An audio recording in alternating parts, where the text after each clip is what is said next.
Isang matinding pasabog na naman ang yumanig sa mundo ng showbiz. Kumpirmado na umano na third party ang naging ugat ng hiwalayan nina Gerald Anderson at Julia Barreto.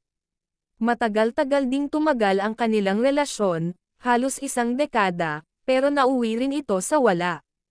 Matapos ang ilang buwang haka-haka at blind items, may pangalan na ang di umano'y sangkot sa love triangle. Ang tinutukoy, walang iba kundi ang singer-actress na si Gigi Delana.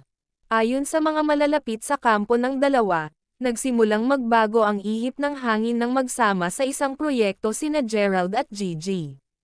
Mainit na tinangkilik ng publiko ang kanilang tambalan, at dito na raw nagsimulang magselos si Julia. Marami ang nakapansin ng chemistry nina Gerald at Gigi, hindi lang on-cam kundi off-cam din. Usap-usapan na raw noon ang posibilidad ng isang lihim na relasyon sa pagitan ng dalawa. Hindi rin nakatulong na mas naging malapit pa sila habang nasa iisang set. Unti-unti na raw naramdaman ni Julia ang distansya at lamig ni Gerald sa kanya. Bagamat walang direktang kumpirmasyon mula sa mga sangkot, tila may mga clues na inilalatag sa social media.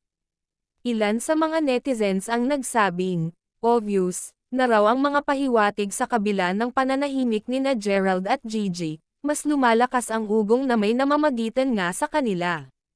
Sa ngayon, tila malinaw na sa publiko, isang third party ang dahilan ng tuluyang pagkabuwag ng Gerald-Julia love team.